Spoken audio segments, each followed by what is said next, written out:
Hi, this is for Ariel and David, Chaim, Meital, Danielle, Maya, and Leah. So we are holding at the end of the year, and Parsha Haazinu is coming up. It's before Yom Kippur, and it's a very strange story told in the Midrash, which seems to have nothing to do with the Parsha, but I have a hunch as to what it's about.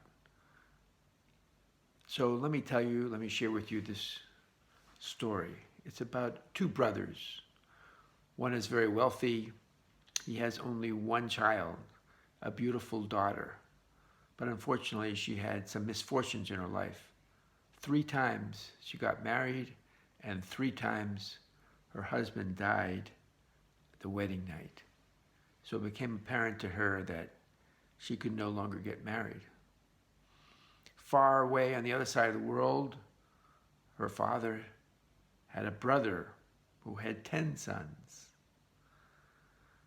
Unfortunately, they were very, very poor. They were woodcutters. They struggled and barely able to scrape enough money to eat. The oldest brother couldn't stand the pain in his father's eyes of all the suffering and coming up empty and coming up short every day with money to pay for food. He decided he was going to take this long journey and visit his uncle and see if he could improve the family's financial lot. So he comes to his uncle and he's greeted with open arms, very warmly, and he meets for the first time his cousin, his beautiful cousin.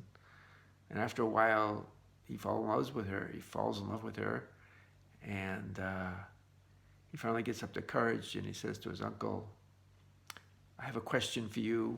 I would like you to just say yes and not even think about it.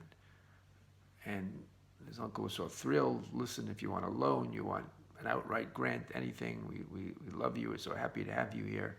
What would you like? And he says, I want to marry your daughter. And of course, there was dead silence. And his uncle said, I'm really sorry. I would be so thrilled if you could marry my daughter, but let me tell you what happened and why she's not getting married again. And even after hearing the story, he said, I don't care. I want to marry her. I'll take my chances. I'm not afraid. And he kept being very persuasive, and his daughter agreed. They decided to get married.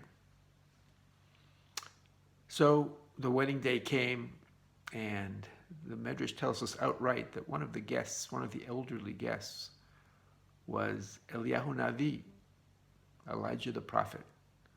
And he came up to the groom and he said, listen, there's going to be a man who's going to show up uninvited at your wedding. He's going to look horrendous.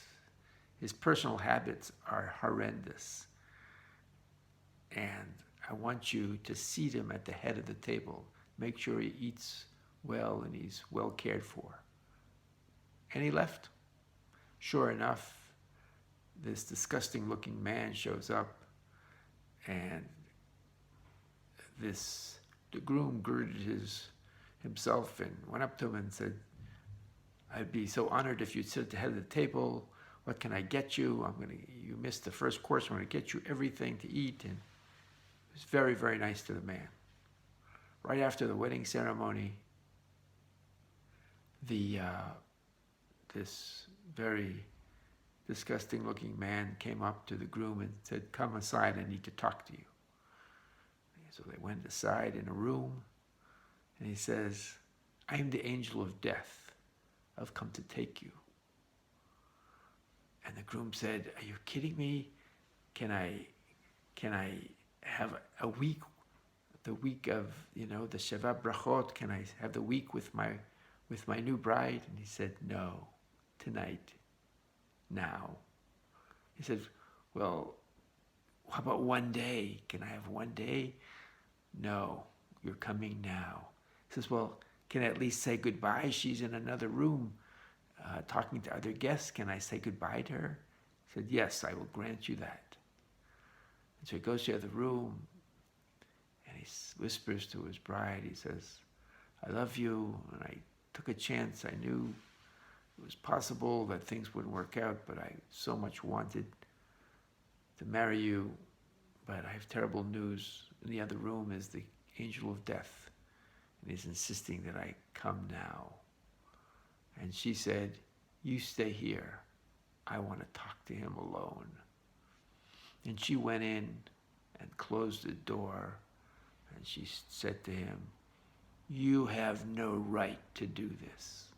It says in the Torah that when a man marries a woman, he has a whole year where he has to gladden her heart. In fact, he's exempt from going to war.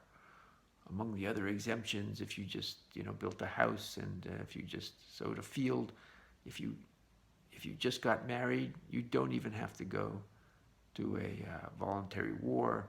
You're supposed to gladden the first year. Is very special in your relationship, and that's what it says in the Torah. If you want to take my husband now, it means you are denying the veracity of the Torah. I'm going to take you to a heavenly court. This is not happening. And the man was appalled.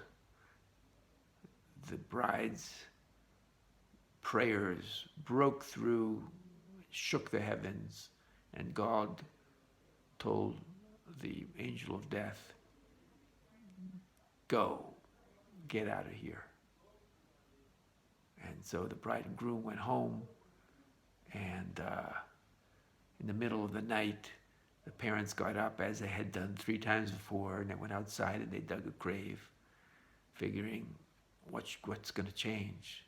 But lo and behold, they got up in the morning and the groom was still alive. And there was great joy.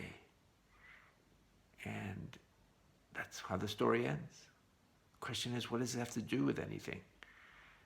And I think the answer is very simple. This parsha comes out before Yom Kippur.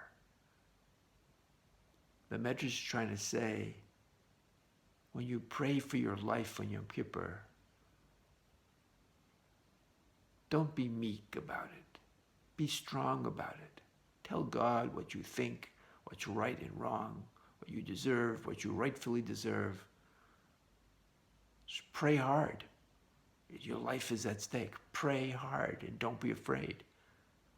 Have a relationship with God where you feel like you can say anything and you can really reveal your innermost thoughts and you can be successful. So I pray to you all that you all find a way to have this kind of relationship with God and pray to God, and may all your prayers be answered. Much love. Good Shabbos.